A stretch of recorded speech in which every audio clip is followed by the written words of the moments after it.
प्रणाम। कल कुछ व्यवधान आ गया था जिसकी वजह से हमें बीच में ही बंद करना पड़ा था। कल 23वें सूक्त के 24वें श्लोक को हम पूरा नहीं कर पाए थे। वो आखिरी श्लोक था उस सूक्त का। आज हम उसको पूरा करते हैं, उस सूक्त को। अगर आप शुरुआत से हमारे साथ जुड़ रहे हैं तो मैं तो ये कहूँगा कि अंत तक जुड़े रहिएगा। लेकिन क्यों जुड़े रहिएगा, उसका उत्तर ये है कि आज हर किसी को अपनी चीज़ों के बारे में जानकारी है। अगर ऐसा कोई है, ऐसा कोई समाज है जिसे जानकारी नहीं है तो वो है हिंदू समाज। आप खुद ही इस बात का फैसला कीजिए कि स्वयं आपने अब तक कितने वेदों और शास्त्रों का अध्ययन किया है। हमको समय नहीं मिलता, हमारी मजबूरियां होती हैं, तमाम बातें होती हैं। लेकिन अभी ऐसे में तो हमारे पास समय भी है,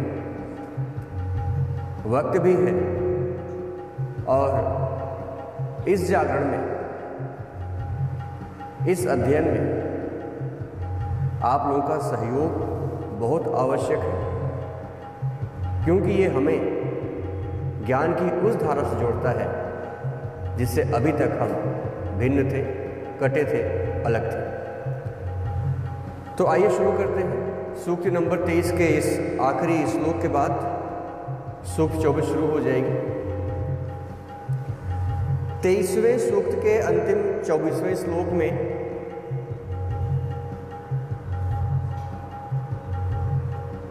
अग्निदेव की आराधना की गई है।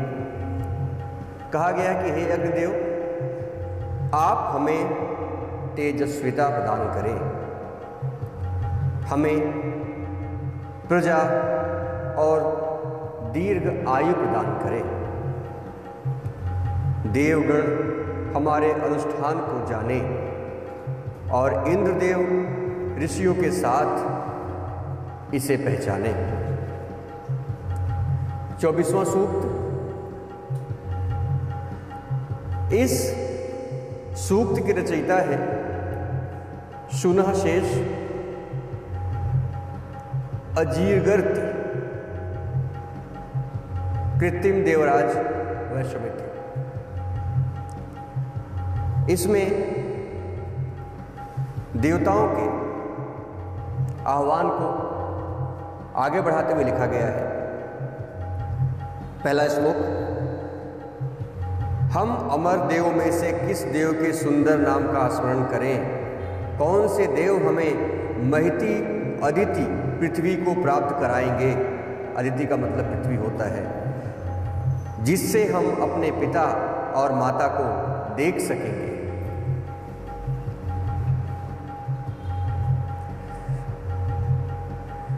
हम अमर देवों में प्रथम अग्निदेव के सुंदर नाम का मनन करें। वह हमें महती अदिति को प्राप्त कराएंगे, जिससे हम अपने माता पिता को देख सकेंगे। तीसरे श्लोक में कहा गया है, हे सर्वदा रक्षणशील सविता देव, आप वरण करने योग्य धनों के स्वामी हैं, अतः हम आपसे ऐश्वर्यों के उत्तम भाग को मांगते हैं। हे सविता देव, आप तेजस्विता युक्त, निंदा रहित, द्वेष रहित, वर्ण करने योग्य धनों को दोनों हाथों से धारण करने वाले हैं। 5वें श्लोक में आगे कहा गया है, हे सविता देव, हम आपके ऐश्वर्य की छाया में रह करके संरक्षण को प्राप्त करें, उन्नति करते हुए सफलताओं के सर्वोच्च शिखर तक पहुंचकर भी अपने कर्तव्यों को पूरा करते रहें। हे वरुण देव, ये उड़ने वाले पक्षी आपके पराक्रम, आपके बल और सुनीत युक्त क्रोध को नहीं जान पाते। सतत गमनशील जल प्रवाह आपकी गति को नहीं जान सकते और प्रबल वायु के वेग भी आपको नहीं रोक सकते।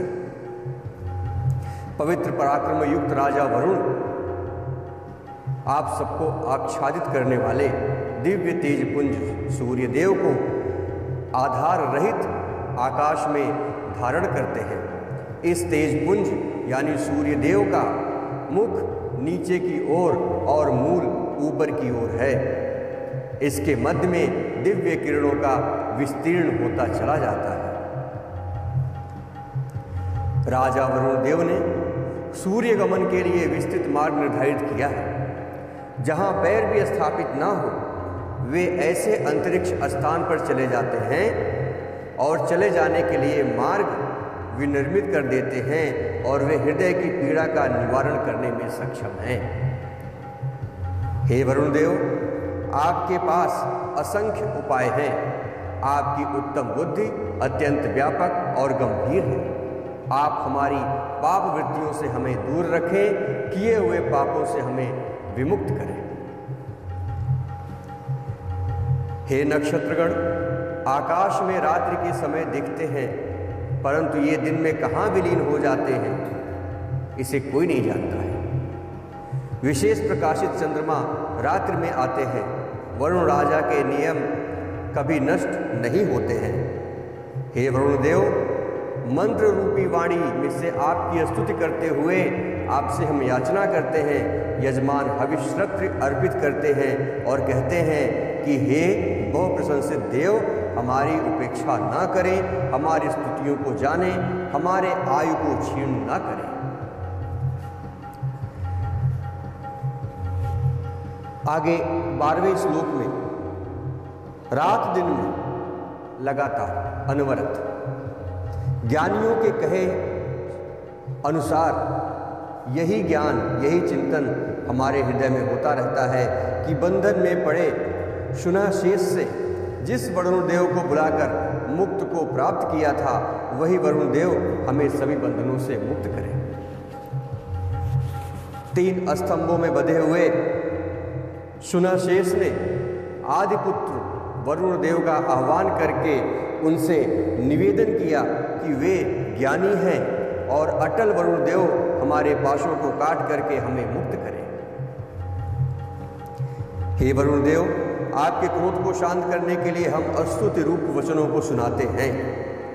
हवि द्रव्यों के द्वारा यज्ञ में संतुष्ट होकर के हे प्रखर बुद्धि वाले राजन, आप हमारे यहाँ वास करते हुए हमें पापों के बंधन से मुक्त करें। हे वरुण देव, आप तीनों तपों रूपी बंधनों से हमको मुक्त करें। अधिदैविक, अधिभौतिक और आध्यात्मिक पाश हमसे दूर हों तथा मध्य के एवं नीचे के बंधन हमसे अलग हों। हे सूर्यपुत्र, पापों से रहित होकर हम आपके कर्मफल सिद्धांत में अनुशासित हों।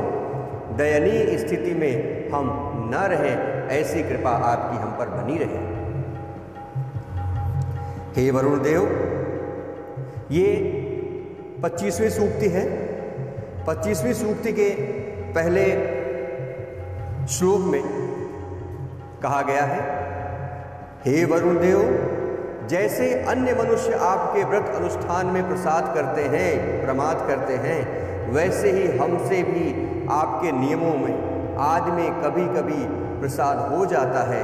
कृपया इस भूल को हमें क्षमा करें। हे वरुण देव, आप अपने निरादर करने वाले का वध करने के लिए धारण किए गए शस्त्र के सम्मुख हमें प्रस्तुत न करें। अपनी क्रुद्ध अवस्था में भी हमें अपनी कृपा का पात्र बना करके रखें, हम पर क्रोध न करें। हे वरुण देव, जिस प्रकार रथी वीर अपने थके घोड़ों की परिचर्या करते हैं, उसी प्रकार आपके मन को हर्षित करने के लिए हम स्तुतियों का गान करते हैं। हे वरुण देव, जिस प्रकार पक्षी अपने घोंसलों की ओर दौड़ते हुए गमन करते हैं, उसी प्रकार हमारी चंचल बुद्धियां धन प्राप्ति के लिए दूर दूर दौड़ती हैं। बल ऐश्वर्य के अधिपति सर्वद्रष्टा वरुण देव को कल्याण के निमित्त हम यहाँ इस यज्ञ स्थल में कब बुलाएंगे, अर्थात यह अवसर हमें कब मिलेगा। आगे छठे श्लोक में कहा गया है, व्रत धारण करने वाले दाता यजमान के मंगल के निमित्त हे मित्र और वरुण देव भविष्यान की इच्छा करते हैं, वे कभी उसका त्याग नहीं करते। वे हमें बंधन मुक्त करें। 7वां श्लोक, हे वरुण देव अंतरिक्ष में उड़ने वाले पक्षियों के मार्ग को, समुद्र में संचार करने वाली नौकाओं के मार्ग को भी आप जानते हैं। आगे 8वें श्लोक में कहा गया है, नियम धारक वरुण देव प्रजा के उपयोगी 12 महीनों को जानते हैं और 13वें मास यानी जो कि अधिक मास होता है उसको भी आप जानते हैं। हे वरुण देव अत्यंत विस्तृत दर्शनीय और अधिक गुणवान वायु के मार्ग को आप जानते हैं। वे ऊपर द्युलोक में रहने वाले आप समस्त देवों को भी जानते हैं। प्रकृति के नियमों का ये 10वां श्लोक है।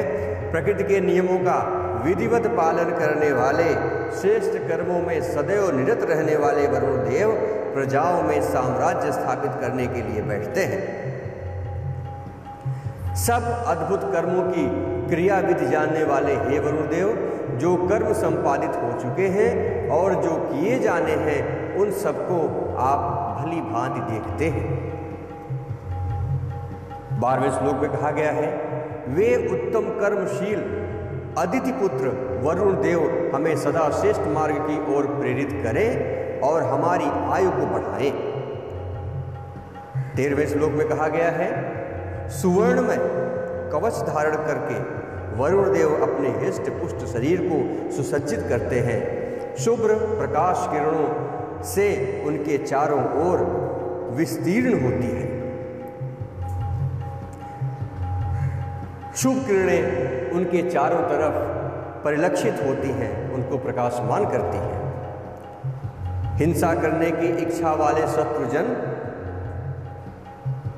भयाक्रांत होकर के, आपसे डर करके, उनकी जिनकी हिंसा नहीं कर पाते, लोगों से प्रतिदिन द्वेष रखने वाले, जिनसे द्वेष नहीं कर पाते, ऐसे वरुण देव को पापी जन स्पर्श तक नहीं कर पाते। जिन वरुण देव ने मनुष्यों के लिए विपुल अन्न भंडार उत्पन्न किए, जिन्होंने हमारे उदर में पाचन सामर्थ्य की स्थापना की, ये 16वां श्लोक है, उस सर्वदृष्टा वरुण देव की कामना करने वाली हमारी बुद्धियां वैसे ही उन तक पहुंचती हैं जैसे गौवें गोष्ठ यानी अपने वाड़े में जाती हैं। फिर हम दोनों वार्ता करेंगे। दर्शन योग्य वरुण देव को उनके रथ के साथ हमने भूमि पर देखा है, उन्होंने हमारी स्तुतियां स्वीकार की। हे वरुण देव, आप हमारी प्रार्थना पर ध्यान दें, हमें सुखी बनाएं। अपनी रक्षा के लिए हम आपकी स्तुति करते हैं।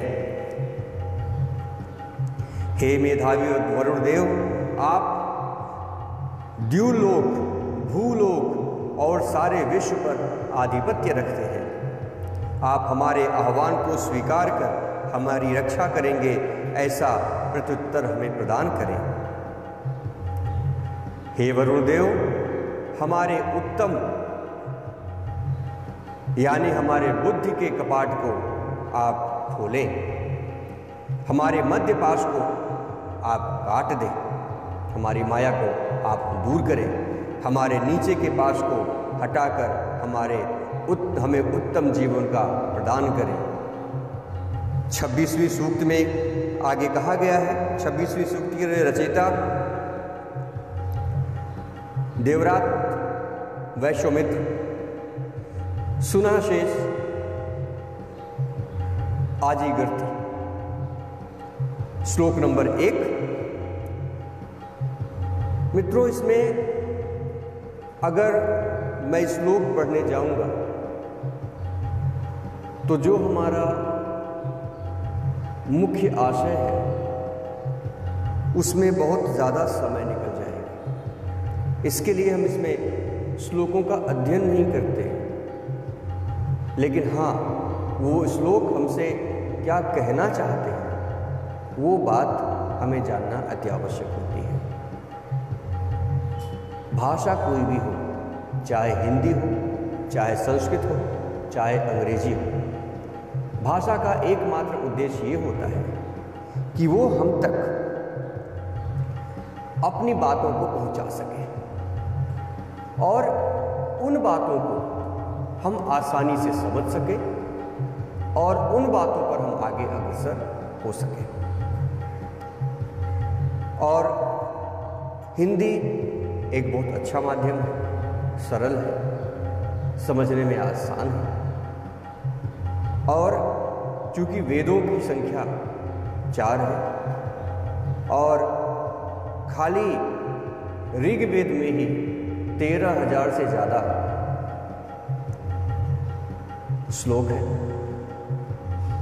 इसलिए अगर हम लोग श्लोक और अर्थ दोनों पर जाएंगे तो बहुत ज़्यादा समय चला जाएगा और जहाँ तक मुझे लगता है कि थोड़ा सा और ज़्यादा ये उबाऊ हो जाएगा। इसलिए हमारे वेदों में क्या कहा गया है हमें ये जानना अति आवश्यक है। आइए 26वें सूक्त की तरफ चलते हैं। पहले श्लोक में कहा गया है, हे यज्ञ योग्य अन्नों के पालक अग्निदेव, आप अपने तेज रूप वस्त्रों को पहन करके हमारे यज्ञ को संपादित करें। सदा तरुण रहने वाले हे अग्निदेव, आप सर्वोत्तम होता यानी यज्ञ संपन्न करता है। इसके रूप में, होता के रूप में यज्ञ कुंड में स्थापित होकर यजमान की स्तुति वचनों का आप श्रवण करें। हे वर्ण करने वाले और वर्ण करने योग्य अग्निदेव, जैसे पिता अपने पुत्र के, भाई अपने अनुज के और मित्र अपने मित्र के सहायक होते हैं, वैसे ही आप हमारी सहायता करें। जिस प्रकार प्रजापति के यज्ञ में मनु ने आकर के शोभा बढ़ाई थी, उसी प्रकार शत्रुनाशक वरुण देव, मित्र देव एवं आर्यमा देव हमारे यज्ञ में आकर के विराजमान हो। पुरातन होता हे अग्निदेव, आप हमारे इस यज्ञ से और हमारे मित्र भाव से प्रसन्न हो और हमारी स्तुतियों को भली प्रकार सुने। हे अग्निदेव, इंद्र, वरुण आदि अन्य देवताओं के लिए प्रतिदिन विस्तृत आहुतियां अर्पित करने पर भी सभी हविष्यान आपको ही प्राप्त होते हैं। हम जो भी आहुति देते हैं किसी भी देवता को, उसके माध्यम स्वयं अग्निदेव ही होते हैं। 7वें श्लोक में आगे लिखा गया है, यज्ञ संपन्न करने वाले प्रजापालक, आनंदवर्धक, वातावरण वर्ण करने योग्य हे अग्निदेव, आप हमें प्रिय हो तथा श्रेष्ठ विधि से यज्ञाग्नि की रक्षा करते हुए हमें सदैव अपना प्रिय बना करके रखें। ऋग्वेद के अगले श्लोक में कहा गया है, जो 8वां श्लोक है 25वें सूक्त की, उत्तम अग्नि से युक्त होकर देदीप्यमान ऋतुजों ने हमारे लिए ऐश्वर्य धारण किया है, वैसे ही हम उत्तम अग्नि से युक्त होकर के इनका स्मरण करते हैं। अमरत्व को धारण करने वाले हे अग्निदेव, आपके और हम मरणशील मनुष्यों के बीच स्नेह युक्त होकर प्रशंसनीय वाणियों का आदान प्रदान होता रहे, ऐसी कृपा आपकी हम पर बनी रहे। 26वें सूक्त के 10वें और आखिरी श्लोक में कहा गया है, बल के पुत्र अरणि मंथन रूप शक्ति से जो उत्पन्न हुए थे। बल के पुत्र हे अग्निदेव, आप आवाहनीय आदि अग्नियों के साथ यज्ञ में पधारे और स्तुतियों को सुनते हुए हमें अन्न यानी हमें पोषण प्रदान करें। 27वें सूक्त के जो सूक्त है उसके रचयिता हैं शनुशेष आजीर्गति, और इसके पहले श्लोक को पढ़ते ही हम लोग 300 श्लोक पार कर जाएंगे। मुझे जहाँ तक याद है आज चौथा दिन है और इन 4 दिनों में हमने 300 श्लोकों का अध्ययन कर लिया है श्री ऋग्वेद के। ये अगर आपने सारे अब तक के अंक देखे होंगे तो इन 4 दिन और आधे आधे घंटे यानी 20-20 मिनट के मुश्किल से सारे के सारे अंक होंगे। इन अंकों का अगर आपने निरीक्षण किया होगा तो अब तक आपने ऋग्वेद के 300 श्लोकों का अध्ययन कर लिया है। ये अपने आप में कोई छोटी बात नहीं है, ये एक बड़ी उपलब्धि है। आइए 300वां श्लोक शुरू करते हैं। इसमें कहा गया है, तमोनाशक यज्ञों के सम्राट स्वरूप हे अग्निदेव, हम स्तुतियों के द्वारा आपकी वंदना करते हैं। जिस प्रकार अश्व अपनी पूंछ के बलों से मक्खी मच्छरों को दूर भगाता है, उसी प्रकार आप भी अपनी जुलाओं से हमारे विरोधियों को दूर भगाएं। हम इन अग्निदेव की उत्तम विधि से उपासना करते हैं। वे बल से उत्पन्न, बल यानी अग्निदेव के पिता का नाम है, वे बल से उत्पन्न शीघ्र गतिशील अग्निदेव हमें अभीष्ट सुखों को प्रदान करें। 302 श्लोक नंबर और इस सूक्त का तीसरा श्लोक, हे अग्निदेव, आप हमारे गायत्री परक प्राण पोषक स्रोतों एवं नवीन अन्न को देवों तक यानी समस्त देवताओं तक पहुंचाएं। हे अग्निदेव, ये 5वां श्लोक है। हे अग्निदेव, आप हमें श्रेष्ठ आध्यात्मिक, मध्यम अधिदैविक एवं कनिष्ठ अधिभौतिक अर्थात सभी प्रकार की धन संपदा प्रदान करें। 7 ज्वालाओं से दीप्तमान हे अग्निदेव, आप धनदायक हैं। नदी के पास आने वाली जल तरंगों के सदृश आप हविष्यान्न दाता को तत्क्षण कर्म फल प्रदान करते हैं। हे अग्निदेव, आप जीवन संग्राम में जिस पुरुष को प्रेरित करते हैं उसकी रक्षा आप स्वयं करते हैं, साथ ही उनके लिए पोषक अन्नों की पूर्ति भी आप ही करते हैं। हे शत्रु विजेता अग्निदेव, आपके पास उपासक को पराजित नहीं होकर जाना पड़ता, क्योंकि उसकी आपके द्वारा तेजस्विता प्रदान की जाती है। सब मनुष्यों के कल्याणकारक हे अग्निदेव, जीवन संग्राम में अश्वरूपी इंद्रियों द्वारा विजयी बनाने वाले हो आप। मेधावी पुरुषों द्वारा प्रशंसित वे अग्निदेव, हम अभीष्ट फल आपसे प्रदान हो, ऐसी हमारी इच्छा। स्तुतियों से 10वां श्लोक, स्तुतियों से देवों को प्रबोधित करने वाले हे अग्निदेव, हे यजमान, पुनीत यज्ञ स्थल पर दुष्टता विनाश हेतु आपका हम आवाहन करते हैं। अपरिमित धूम्रध्वजा से युक्त आनंदप्रद महान वे अग्निदेव हमें ज्ञान और वैभव की ओर प्रेरित करें।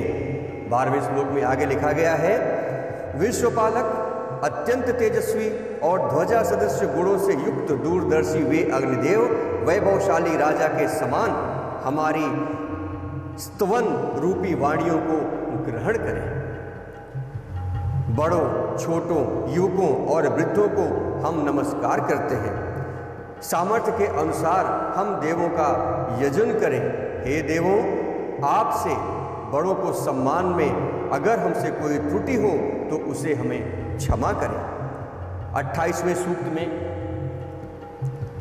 समय का इशारा भी हो गया है। सूक्त नंबर 28 आज खत्म करके इसके बाद कल 10:30 बजे आपसे मुलाकात होगी। 28वें सूक्त का पहला श्लोक है, हे इंद्रदेव, जहां सोमवल्ली कूटने के लिए बड़ा मूसल उठाया जाता है, अर्थात सोमरस तैयार किया जाता है, वहाँ यानी उस यज्ञशाला में उलूखल से निष्पन्न सोमरस का आप पान करें।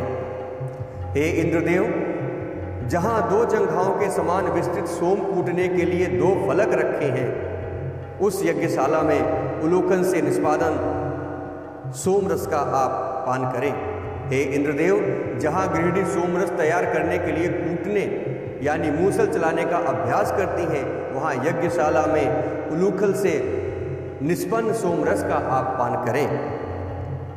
हे इंद्रदेव, जहाँ सारथी द्वारा घोड़े को लगाम लगाने के समान मथनी को रस्सी से बांधकर मंथन करते हैं, वहाँ उस यज्ञशाला में उलूखल से निष्पन्न हुए सोमरस का आप पान करें।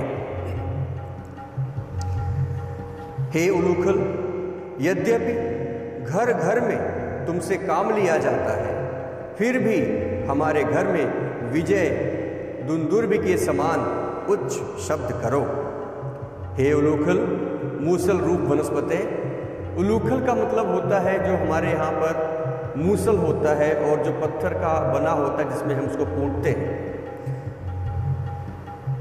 यज्ञ के साधन रूप पूजन योग्य वे उलूखल और मूसल अन्न यानी चने खाते हुए इंद्रदेव के दोनों अश्वों के समान उच्च स्वर में शब्द करते हैं। दर्शनीय उलूखल एवं मूसल रूप के हे वनस्पति, आप दोनों सोमयोग करने वालों के साथ इंद्रदेव के लिए मधुर सोमरस का निष्पादन करें।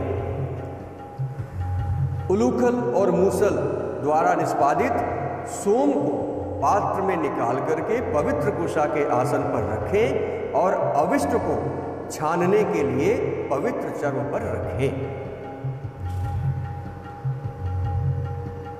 हे सत्य स्वरूप सोमपाई इंद्रदेव, यद्यपि हम प्रशंसा पाने के पात्र तो नहीं है, तथापि हे ऐश्वर्यशाली इंद्रदेव, हमें सहस्त्रों श्रेष्ठ गौवें और घोड़े आदि प्रदान करके हमें यशस्वी बनाएं। हे इंद्रदेव, आप शक्तिशाली हैं, चिरशास्त्र धारण करने वाले हैं, बलों के अधीरस्व। हे ऐश्वर्यशाली इंद्रदेव, आप सदैव हम पर अपना अनुग्रह बना करके रखें।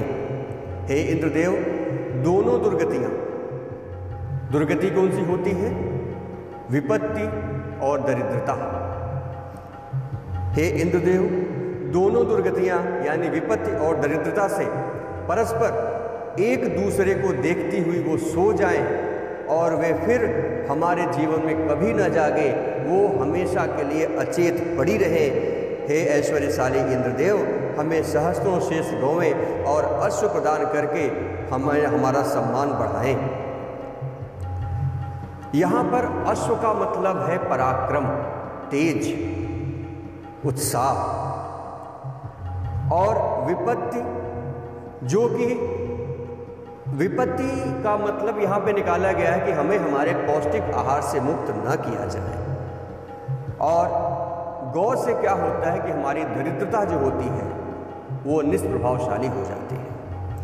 हे इंद्रदेव, हमारे शत्रु सोते रहें और हमारे वीर मित्र जागते रहें। हे ऐश्वर्यशाली इंद्रदेव, हमें सहस्त्रों श्रेष्ठ गौवें और अश्व प्रदान करके आप हमें संपन्न बनाएं। आगे 5वें श्लोक में कहा गया है 29वें सूक्ति के, हे इंद्रदेव, कपट पूर्ण वाणी बोलने वाले शत्रु रूपी गधे को मार डालें। हे ऐश्वर्यशाली इंद्रदेव, हमें सहस्त्रों गौवें और अश्व दे करके आप इस यज्ञ को संपन्न बनाएं। हे इंद्रदेव, विध्वंसकारी बवंडर वनों से दूर जाकर के गिरे। हे ऐश्वर्यशाली इंद्रदेव, हमें सहस्त्रों गौवें और हमें सम्मान और हमें ताकत दे करके इस यज्ञ को संपन्न करें। हे इंद्रदेव, हम पर आक्रोश करने वाले सभी शत्रुओं का नाश करें, हिंसकों का नाश करें। हे ऐश्वर्यशाली इंद्रदेव, हमें सहस्त्रों गौवें और ताकत दे करके हमारे दुख और दारिद्रता को दूर करके आप इस यज्ञ को संपन्न बनाएं। यही हमारी आपसे प्रार्थना है। आज हमने 29 सूक्तियों का अध्ययन कर लिया है। जैसा आप जानते हैं कि हम इस समय ऋग्वेद का अध्ययन कर रहे हैं और अच्छा लगता है कि जब तक खत्म होने वाला होता है तब तक काफ़ी लोग साथ में जुड़ जाते हैं, लेकिन ये और भी अच्छा हो कि अगर हम लोग शुरू से साथ में रहें तो अध्ययन का एक अलग मज़ा आता है और इसमें आपका भी कुछ ज़्यादा नहीं है, समय आपके पास भी है और समय मेरे पास भी है। इसके लिए हम आपसे इस वजह से हम आपके सामने आ पाते हैं, वरना एक बार हम अपने काम में लगे तो ना आप फ्री होंगे और ना हम फ्री होंगे। लेकिन फिर भी मैं समय निकालूंगा और मैं अपने सारे शास्त्रों का अध्ययन खुद भी करूंगा और हमारे पूरे जनमानस को भी कराऊंगा। अब जो करना ही ना चाहे उसे तो स्वयं परमात्मा भी नहीं करा सकते, लेकिन मेरी कोशिश ये चालू रहेगी। कल 10:30 बजे आपसे फिर मुलाकात होगी। तब तक अपना ध्यान रखिए, घर से बाहर मत निकलिए, लॉकडाउन का पालन कीजिए और हमारे साथ बोलिए जय राम जी की।